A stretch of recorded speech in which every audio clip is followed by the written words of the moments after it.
ओम शांति। अॼु जा मावक्य आहिनि। बेहद जी शिक्षका समझी बेहद जी वृत्ति खे धारण करो। ये बाप दादा ना टीचर्स प्रति महावाक्य उच्चारे 25/10/75 जा महावाक्य आहिनि। हिन में टीचर्स आहिनि लेकिन असां सभिनि जे लाइ आहे।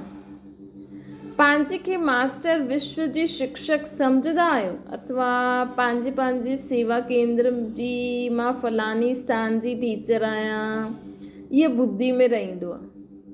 छा सम्झंदा आहियो कि मां मास्टर विश्व जी शिक्षक आहियां? ये बुद्धि में रहंदो आहे। मां विश्व जी निमित ठहियल हुई मास्टर विश्व जी शिक्षक आहियां। मतलब पूरे असां वटि एतिरो ज्ञान आहे, केॾो वॾो ज्ञान आहे असांखे कि असां आत्मायूं आहियूं, असांजो पीउ परमात्मा आहे। ये ज्ञान आहे न असांखे, त असां विश्व जा शिक्षक छो जी बाबा पूरे विश्व जो ज्ञान ॾींदो आहे। बाबा चईंदा आहिनि न, ये ज्ञान मुंहिंजो पूरे सर्व आत्माउनि जे लाइ आहे। त असां अगरि सभिनि खे ज्ञान ॾींदा आहियूं त असां केरु थी वियासीं? मास्टर विश्व शिक्षक। हद यादि रहंदी आहे या बेहद यादि रहंदी आहे? बेहद जो नशो, बेहद जी सेवा जा प्लान हलंदा आहिनि या पंहिंजे स्थान जा प्लान हलंदा आहिनि? बाबा चईं बेहद जो नशो, बेहद जी सेवा जा प्लान हलंदा आहिनि या पंहिंजे स्थान जा ई प्लान हलंदा रहंदा आहिनि। बेहद जो नशो रहंदो आहे तॾहिं विश्व जा मालिक ठही सघंदो। अगरि बेहद जो नशो हूंदो न तॾहिं ई असां विश्व जा मालिक ठही सघंदासीं। अगरि ईअं ई रहंदो मां मुंहिंजो फलानो फलानो, त विश्व जो मालिक न ठही सघंदासीं। अगरि हद जो नशो हूंदो, हद जी स्मृति रहंदी, त विश्व जे मालिकपन जा संस्कार न ठहींदा। पोइ त नंढो नंढो राजा ठही वेंदो। विश्व महाराजनि जी प्रालब्ध पाइण जी निशानी हाणे खां ई ॾेखारण में ॾींदी। अगरि हाणे खां ई असांजी बुद्धि में पूरी दुनिया जी आत्माउनि जो कल्याण जी संकल्प ईंदा आहिनि कि सभिनि जो कल्याण थिए, सभी आत्माऊं, ये जीव प्रकृति योनियूं, सभिनि जो ई कल्याण थिए, त सम्झो तव्हां विश्व महाराजन ठहिण वारा आहियो। हाणे खां ई विश्व महाराजनि जी स्मृति न सर्व जे लाइ हूंदी। जीअं कोई बि पहेली हल कराइणी हूंदी आहे त हुनजी निशानी पुछंदा आहिनि न, जंहिंसां कहिड़े बि कठिन पहेली हुजे उहा जल्दी हल थी वञे। त हिते बि केरु छा ठाहींदो, इहा पहेली आहे त हिन निशानियुनि सां परखे सघंदा आहियो। भई अगरि असांजी बुद्धि में बसि इहो ई आहे, असांजो सेंटर, असांजी दीदी, असांजो मोहल्लो, त सम्झो तव्हां एतिरे नंढे जो ई राजा ठाहींदव। असांजो शहर में ईअं थिए, असांजे घर में ईअं थिए, त सम्झो तव्हां ओतिरो ई एरिया जो राजा ठाहींदव। ऐं अगरि असां सोचूं, कई माण्हू चवंदा आहिनि असांजो जोन, जीअं अलॻि अलॻि स्टेट जा अलॻि अलॻि जोन ठहियल आहिनि, ऐं असां सोचूं न पूरे विश्व जो कल्याण थिए, त असां विश्व महाराजन ठाहींदा आहियूं। पंहिंजे पाण खे बि मालूम पइजी वेंदो कि मां पंहिंजे पुरुषार्थ प्रमाण छा ठही सघंदी आहियां। अगरि असां बाबा जे कार्य में विघ्न विझंदा आहियूं न, त असां सत्युग में वञी दास दासी ठहींदासीं। अगरि असां बाबा जे कार्य में सहयोगी आहियूं, भले तव्हां ज्ञानवान नथा ॿुधाए सघो, लेकिन तव्हां सहयोग ॾियो था, ज्ञान जी धारणा करो था सुठी रीति, बाबा जे कार्य में थोरो बहुत जो बि सहयोग आहे, बाबा जी मुरली ॿुधो था, यादि करो था, त तव्हां हुते वञी प्रजा ठाहींदव। लेकिन अगरि तव्हां ॿियनि खे ज्ञान में लाहींदा आहियो, ज्ञान ॿुधाए करे ॿियनि खे बाबा सां जोड़ण जो कमु कंदा आहियो, त तव्हां हुते ऊंच पद पाईंदव। त बाबा चए थो ईअं ई असां पंहिंजे पाण खे चेक करे सघंदा आहियूं। कोशिशि करे असांखे कॾहिं बि बाबा जे कार्य में विघ्न न ठहिणो, विघ्न रूप न ठहिणो। कॾहिं बि बाबा तव्हांखे कुझु नथो सम्झ में अचे, कॾहिं बि ईअं न चओ ये दीदी अहिड़ी आहे, ये ख़राबु आहिनि, ये माण्हू ख़राबु आहिनि, ईअं हुअं न। तव्हांखे जेतिरो सम्झ में अचे एतिरो ओतिरो हलो। टीचर स्वतंत्र आहे, कोई कर्म बंधन न, सिर्फ़ु सेवा जो बंधन आहे। उहो बंधन आहे, बंधन आहे। लेकिन बंधन मुक्त करण वारी सेवा आहे न असांजो बाबा जो ज्ञान जो अगरि सेवा करूं था त इन सां त असां ख़ुदि बि ऐं ॿियनि खे बि बंधन मुक्त ठाहींदा आहियूं न। जॾहिं सभु ॻाल्हियुनि सां स्वतंत्र आहियो त टीचर जी बेहद जी बुद्धि हुजणी खपे। जेसि ताईं थी सघे ओसि ताईं बेहद जी सेवा में सहयोग ॾियण जो चांस स्वयं ई वठिणो खपे। कुझु बि न आहे, सिर्फ़ु तव्हां संकल्प करो, पोइ ॾिसो तव्हांखे आपे ई असांजो संकल्प पूरे विश्व ताईं फैलंदो आहे। जेसि ताईं थी सघे ओसि ताईं बेहद जी सेवा में सहयोग ॾियण जो चांस स्वयं वठिणो खपे असांखे। छो जे जेतिरो स्वयं बेहद जी सेवा जो अनुभव कंदो ओतिरो ई जास्ती अनुभवी मूर्त कहलाईंदो। अनुभवी मूर्त जी ई वैल्यू थींदी आहे न। जे पुराणे ज़माने जा जो अनुभवी हूंदा आहिनि उन्हनि जी राय जी वैल्यू हूंदी आहे न। कीअं पुराणा अनुभवी आहिनि, ॾिसो घर जा जेका वॾा हूंदा आहिनि, जेका अनुभवी हूंदा आहिनि, भई उन्हनि जी अगरि राय अॼु जी दुनिया, अगरि वॾनि खे अॼु जी दुनिया जी बि थोरी बहुत नॉलेज हुजे त अॼु जी दुनिया जे हिसाब सां ऐं पुराणे पास्ट एक्सपीरियंस जे हिसाब सां अगरि कोई राय ॾे त हुनखे अनुभवी चइबो आहे न। जे पुराणे अनुभवी आहिनि, ॾिसो कई माण्हू पुराणा अनुभवी जो हूंदा आहिनि उहे पहिरियों दवाइयूं न वठंदा हुया, उहा इहे घर जी चीजुनि सां ई पंहिंजे रोग जो इलाज कंदा हुया। या कोई अहिड़ी ॻाल्हि थी वञे, कोई अहिड़ी परिस्थिति अची थी वञे त हुन में कई बार उन्हनि जी राय ॾाढी वैल्यूबल हूंदी आहे, त इहे बि अनुभवी ठहिणो खपे न। या सम्झो तव्हांजे जीवन में कुझु थियो, तव्हां हुनखे कीअं पार कयो त उहो बि कमु ईंदो आहे न। स्वयं चांस वठिणो खपे। प्रोग्राम की अनुभवी ठहो, सब प्रकार जी सेवा में भी बेहद जी बुद्धि रहे। बाबा जो यज्ञ बेहद जो आहे न। प्रोग्राम प्रमाण करण हुन में अधु हिसो पंहिंजो थी वेंदो आहे, अधु ॿिए जो थी वेंदो आहे। जीअं कमाई जो शेयर हूंदो आहे न, त प्रोग्राम प्रमाण करण में अधु अधु थी वेंदो आहे। जो स्वयं चांस वठंदा आहिनि न उहो फुल ई मिलंदो आहे। ईअं न चओ कि मूंखे योग्य सम्झनि, मां स्वयं ठही करे ॾिखलाईंदुमि। बाबा चवंदा आहिनि कि ईअं न सम्झो कि मूंखे योग्य सम्झनि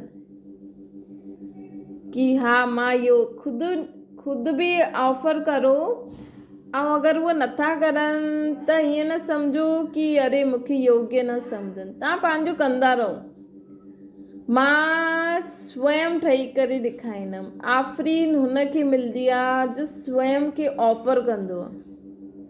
पर अगरि तव्हांखे उहो चांस नथो मिले त बि दिलि शिकस्त न थियणी खपे। असांखे मन सां सेवा त करे सघंदा आहियूं न असां। त बाबा चवनि था इहे कॾहिं न सोचणो आहे या इंतज़ारु करिणो आहे कि मूंखे चांस मिले त मां कंदमि या मूंखे अॻियां वधाइनि त मां वधंदमि। इहे बि आधार थियो न। त हाणे असांखे ईअं न सोचणो आहे कि मूंखे कोई चांस ॾे त करां, न, ख़ुदि चांस वठो। टीचर त स्वयं आधार मूर्त आहे, त जो आधार मूर्त आहे न उहो कंहिंजो आधार न वठंदी आहे। इहे बि लॉटरी न गवाइणी आहे। स्वयं खे ऑफर करो ऐं बेहद जा अनुभवी ठहो, बेहद जी बुद्धिवान ठहो। बाबा चवनि था चांस वठंदा वञो त चांस मिलंदो वेंदो। स्वयं खे ऑफर करो ऐं बेहद जा अनुभवी ठहो। बाबा चवनि था बेहद जी बुद्धिवान ठहो। चांस वठंदा वञो त चांस मिलंदो वेंदो। हिनखे चइबो आहे मास्टर विश्व शिक्षक। हिनखे छा चईंदा आहियूं असां? मास्टर विश्व जो शिक्षक।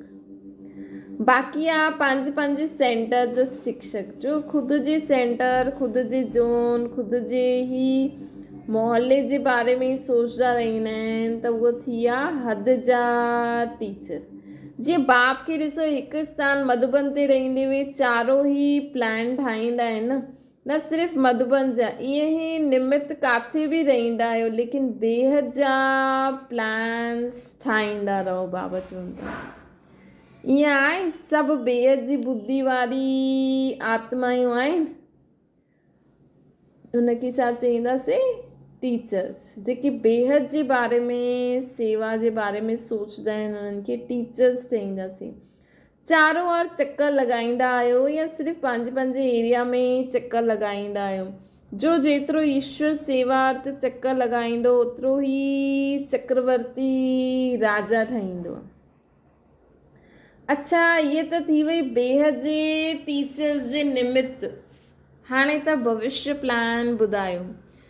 बाबा हाणे असांखे भविष्य प्लान ॿुधाई। बेहद जी वैराग्य वृत्ति खे टीचर्स पंहिंजे में अनुभव कंदा आहियो। बेहद जी वैराग्य वृत्ति आहे कि पंहिंजे सेंटर्स व पंहिंजे जिज्ञासु सां लगाव न हुजे। चेक करो तव्हांखे पंहिंजे घर परिवार वारनि माण्हुनि जे सां लगाव आहे कि उन्हनि खे बि हिकु आत्मिक रीति सां ॾिसो था। ॾिसो, तव्हांजे घर अगरि या तव्हांजे संबंधनि में कोई बीमार हूंदो न, त उन समय ईअं न सोचो कि असांजो फलानो फलानो बीमार आहे। उन समय ॾिसो कि आत्मा पंहिंजे पाप कर्मनि जी भोगना भोगे थी, ताकि उहो प्रैक्टिकल अनुभव थींदो। असां त चईंदा न, वीचारो ॾाढो दुखी आहे, हली नथो सघे, ईअं पलंग ते पियो आहे। न, असांखे ॾिसणो, असांखे त आत्मिक दृष्टि सां ॾिसणो आहे कि अहिड़ी आत्मा पंहिंजे पाप कर्मनि जी भोगना भोगे थी, त असां हुनजी आत्मा खे शक्ति ॾियूं बाबा जी यादि में रही करे, ताकि उहो पंहिंजी भोगना जल्दी जल्दी पूरी करे छॾे। बेहद जी वैराग्य वृत्ति के टीचर्स पंहिंजे में अनुभव कंदा आहियो। बेहद जी वैराग्य वृत्ति आहे कि पंहिंजे सेंटर्स व जिज्ञासु सां लगाव न। जेसिताईं लगाव सां, जॾहिं हिन लगाव सां बेहद जो वैराग्य थींदो तॾहिं जय जयकार थींदी। बाबा चवंदा जॾहिं इहे लगाव असांजो ख़तमु थी वेंदो न, हर हिकु निमित्त ब्रह्मण आत्माउनि जो, तॾहिं ई जय जयकार थींदी न। ॾिसो, अञा ताईं त पंहिंजो जोन, पंहिंजो सेंटर, इन में माण्हू बिज़ी आहिनि, लेकिन असांखे विश्व जे बारे में सोचणो खपे। जॾहिं बेहद जो वैराग्य ईंदो न, तॾहिं जय जयकार थींदी। जॾहिं स्थूल सूक्ष्म साधननि सां बेहद जो वैराग्य ईंदो तॾहिं जय जयकार थींदी। स्थूल ऐं सूक्ष्म साधननि सां, हाणे हिन स्थूल ऐं सूक्ष्म साधननि सां बि, चीजनि सां बि यूज़ करणी आहे, लेकिन ईअं न कि सॼो ॾींहुं असांखे इहे ई हलंदो रहे। अहिड़ी धरणी ठहे अथवा थोरो सेंटर्स में सां चेंज करे त हिलंदा। अहिड़ी धरणी ठही आहे अथवा थोरो सेंटर्स सां चेंज करो, मतिलबु कंहिं टीचर खे हेॾां खां होॾे करूं त हिलंदव त न। जिज्ञासुनि जे मथां तरस त न पईंदो, जरा बि उन्हनि जे प्रति संकल्प त न ईंदो। ईअं पंहिंजे खे चेक करिणो आहे कि अहिड़ो पेपर अचे त नष्ट मोह आहियूं। त हाणे बाबा चवनि था, ॾिसो तव्हां त घर गृहस्थी में रहंदा आहियो, लेकिन घर गृहस्थी में रहंदे हुए बि सेंटर वारी दीदी या सेंटर या हुन जॻह सां, ईअं न कि असां हिते ई असांजो योग लॻंदो आहे। किथे अगरि तव्हां ॿियो किथे हली वञो, काॾे घुमण लाइ, कॾहिं कुझु घरु चेंज थिए या कुझु थिए त हिलंदव त न कि न हिते ई सुठो योग लॻंदो आहे। न, असां आत्मायूं आहियूं, असां आत्माउनि में शक्ति, बाबा सां एतिरो कनेक्शन हुजणो खपे कि असां जाते वञूं हुते असां सदा अखंड योगी।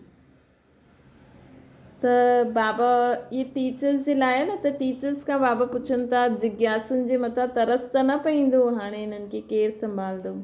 जरा बि उन्हनि जे प्रति संकल्प न अचे। ईअं पंहिंजे खे चेक करिणो आहे कि अहिड़ो पेपर अचे त मां नष्ट मोह आहियां। उहो आहे लौकिक संबंध ऐं इहो आहे सेवा जो संबंध। यदि हुन संबंध सां मोह आहे त तव्हां माण्हू वाणी हलाईंदा आहियो। अगरि माण्हू देहदारी घर गृहस्थी वारनि जे सां मोह आहे त बाबा जी मुरली हलंदी आहे। ऐं अगरि दीदियुनि जो ई आपस में या पंहिंजे विद्यार्थियुनि सां ई मोह पइजी वञे त असांजो ई दीदी सां मोह पइजी पइजी दीदी सुठो मुरली ॿुधाईंदी आहे, इहे ई दीदी जी सम्झ में ईंदी आहे, अरे बाबा जी मुरली आहे, दीदी काॾां आई। हा, कंहिंजो सम्झाइण जो तरीक़ो अलॻि हूंदो आहे, लेकिन असांखे त बाबा जे अगरि तव्हां मुरली ॿुधी हुई बाबा खे यादि करे ऐं बाबा जा महावाक्य ॿुधंदव न, मतिलबु इहो बाबा जा महावाक्य आहिनि, ईअं ॿुधंदव न त तव्हांखे उहो ॻाल्हि जी गहराई सम्झ में ईंदी वेंदी। त उहा कोई बि ॿुधाए तव्हांखे, तव्हां ख़ुदि बि पढ़ो त बि सम्झ में ईंदी। त बाबा चवनि था इहे त अलौकिक सेवा जो संबंध आहे न, हिन में यदि तव्हांजो मोह हूंदो त तव्हांजे अचण वारे स्टूडेंट्स हिन ते वाणी हलाईंदा। अगरि टीचर्स जो विद्यार्थियुनि में मोह अची वियो त विद्यार्थी टीचर खे चईंदा, अरे टीचर ते त मोह अची वियो। त अगरि स्टूडेंट्स जो कोई कमी हूंदी आहे त टीचर उहा शिक्षा ॾींदी आहे न, जेकी दीदी हूंदी आहे। ऐं अगरि दीदी में कोई कमी आहे त पोइ स्टूडेंट्स चईंदा आहिनि, लेकिन असांखे चइणो न खपे, छो जी बाबा चईंदा आहिनि न, सभु पंहिंजे पाण खे ॾिसो, असां ॿियो हिननि जे लाइ शुभ भावना करूं। हिन में यदि तव्हांजो मोह हूंदो त अचण वारे स्टूडेंट्स बि चईंदा त पंहिंजी महीन रूप सां चेकिंग करो। बाबा चवनि था कि हाणे कोई ऑर्डर थिए त एवर रेडी आहियो, हिन सेंटर जी सर्विस सुठी आहे त सर्विस सुठी सां लॻाव त न आहे। बाबा चवनि था जॾहिं सभिनि सां उपराम आयो त बेहद जी वैराग्य वृत्ति चईंदासीं न, पंहिंजे शरीर सां बि उपराम, कि पंहिंजे शरीर में बि कुझु थिए त अरे अॼु ॾाढो सूर पियो थिए, इन करे बाबा जी मुरली न ॿुधी, बाबा खे यादि न कयो, न शरीर में सूर थो थिए त ॿियो ई असांखे मौक़ो मिली वियो, वेही करे आराम सां बाबा सां ॻाल्हियूं करो, यादि करो, मनन चिंतन करो, सूर जी तरफ़ ध्यानु बि ख़तमु थी वेंदो। जीअं कि निमित सेवार्थ हलूं था, हिन शरीर खे हलायूं था बसि, बाक़ी असांजो कोई कमु आहे अञा हिते, असां हाणे आत्मा हिन शरीर में छो वेठा आहियूं। जेतिरो हिन शरीर में रही करे बाबा खे यादि कंदासीं, बाबा जी जेकी बि धारणायूं आहिनि, श्रीमत खे धारण करे अगरि जीवन जींदासीं त ओड़ा संस्कार ठाहींदा त वञनि, ओड़ा पोइ माण्हू बि ॾिसी करे सिखंदा। त असां स्व खे परिवर्तन ऐं सेवा जे लाइ ई रहिया आहियूं। हिन में असां आत्मा हिन शरीर में वेही करे छा था करूं, ख़ुदि जी आदतियूं था सुधारूं, बसि ख़ुदि जे सोचण जो, ॻाल्हाइण जो, कमु करण जो तरीक़ो था सुधारूं। बसि हिक ॿिए सां संबंध कीअं निभाइबो आहे, उहो बाबा सां सर्व संबंध निभाए करे उहो संबंध निभाइणु सिखूं था।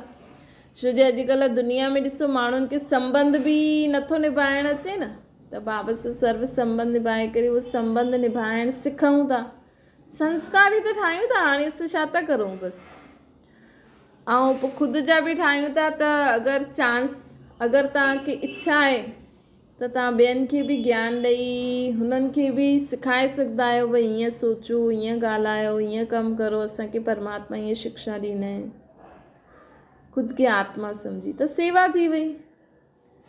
त सेवा करणु अर्थात कमाई करणु, पोइ तव्हांजो ज़्यादा कमाई थींदी त तव्हां ओतिरो वॾो ऊच पद पाईंदा।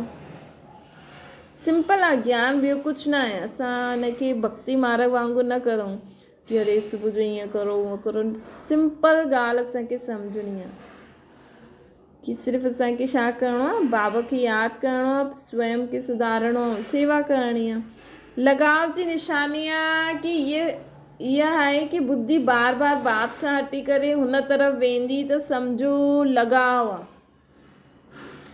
पंहिंजे पाण सां बि लगाव न हुजे, पंहिंजे पाण सां बि लगाव। अगरि असांजे शरीर में सूरु थिए थो त दवाई ॾिनी, हुनखे कुझु लॻाए छॾियो, बाबा खे ॿुधाए छॾियो, बसि हाणे असांजी बुद्धि घड़ी घड़ी शरीर में न वञणी खपे। अगरि वञे थी त सम्झो असांजो शरीर सां बि लगाव आहे। जो पंहिंजे में विशेषता आहे, कोई में हैंडलिंग पावर सुठी आहे, कोई में वाणी पावर सुठी आहे, त चईंदा मां अहिड़ी आहियां। परंतु ये तो बाप दादा जी देन आहे न, ये जो असांखे गुण मिलियो आहे ये त बाप दादा जी देन आहे न, असांजी थोड़ी आहे। पंहिंजे ज्ञान जी विशेषता कोई भी हुजे हुन सां बि लगाव न हुजे असांखे असां में जेको ज्ञान आहे न, अगरि तव्हां में ज्ञान तव्हां सुठी धारणा करो था, सुठो सम्झो था, त हुन विशेषता सां बि लगाव न हुजे कि हा मां सुठी मुरली ॿुधाईंदी आहियां, सम्झाईंदी आहियां त मां ईअं करां। कंहिं ॾींहुं तव्हांखे चांस न मिले त हुन में बि असांखे लगाववश ईअं न थी करे मूंखे अॼु चांस न मिलियो, हिन में बि अभिमान न अचिणो खपे, हिन में बि मूड ऑफ न थियणो खपे। बाबा चवनि था कि कॾहिं तव्हां में कोई विशेषता आई त हुनजो अभिमान बि न अचिणो खपे। हिन सां त इहा बुद्धि में रखो कि बाप सां मिलियल उहा वरसो आहे मूंखे। बाबा असांखे वरसो ॾिनो अथई न, केॾो ऊचो वरसो ॾिनो अथई कि असां बाप खे पहचाने सघंदा आहियूं। कहिड़ो कोई सन्यासी पहचाने सघंदो आहे बाबा खे? असांखे एॾो सुठो बाबा वरसो ॾिनो अथई कि एॾी सुठी बुद्धि आहे, वरसे में मिली आहे न सम्झ, कि असां बाबा जी ॻाल्हियुनि खे सम्झी था सघूं, असां बाबा जे ज्ञान खे सम्झी था सघूं। केॾी सुठी आहे, ख़ुदि खे इहे ई यादि रखो त बि केॾी ख़ुशी रहे, लेकिन अभिमान न अचिणो खपे। जो सर्व आत्माउनि जी प्रति असां मिलियो आहे, जो ॾे त बाबा चवनि था कि कॾहिं बि पंहिंजी विशेषता में अभिमान न अचिणो खपे। इहे सोचो कि बाप जो मिलियो वरसो आहे, जो सर्व आत्माउनि जे प्रति असांखे मिलियो आहे। अगरि तव्हां सुठो ज्ञान ॿुधाए था सघो, कंहिंखे शक्ति ॾेई था सघो, त इहे बाबा खां असांखे मिलियो आहे सभिनि खे ॾियण लाइ। इहे बाबा खां असांखे मिलियो आहे सभिनि खे ॾियण लाइ। जो असां ॾियूं था, असां त निमित आहियूं। इहा बेहद जी वैराग्य वृत्ति जो संगठन टीचर्स जो हुजणो खपे। बाबा चवनि था जो हलण सां, ॾिसण सां, ॻाल्हाइण सां सभिनि खे महसूसु थिए कि इहा बेहद जो वैरागी आत्मा आहे, कि हिनखे पंहिंजो कुझु आहे ई न। मतिलब कि असांखे बसि बाबा सां जो बि मिले थो असां बसि ॿियनि खे बांटदा रहूं, ॿियो कुझु बि असांजे दिमाग़ में हुजे ई न। इनखे चइबो आहे मुंहिंजो पर न हुजे, अर्थात इनखे चइबो आहे बेहद जो वैरागी। ज्ञान सां सेवा करण में होशियारु आहियो, इहे त सभु महसूसु कंदा आहिनि न। ज्ञान सां सेवा करण में सभु होशियारु आहियो। हाणे बेहद जी वैरागी जो अनुभव करो, जो ॿिया बि अनुभव करो। त हाणे असांखे सभु कुझु कंदे न, बाबा चईंदा आहिनि न, हाणे पंहिंजी कमी कमज़ोरियुनि सां बि बेहद जो वैराग्य अचिणो खपे। बेहद जो वैराग्य अर्थात कि बसि हाणे इअ थी वियो, सेवा करण में तव्हांखे मिले थो आहे ठीकु आहे, न त पंहिंजे खे बसि आत्मा सम्झो, बाबा खे यादि करे कर्म कंदा हलो। सेवा सां बि लगाव न हुजणो खपे। बाबा चईंदा आहिनि न, अंत में सिर्फ़ु असांखे इहा ई ॻाल्हि यादि रहे, पंहिंजो शरीर बि यादि न रहे, बसि मां आत्मा बाबा। तॾहिं असां पास विद ऑनर्स थी सघंदासीं। अच्छा, ओम शांति। बाबा खे यादि करो।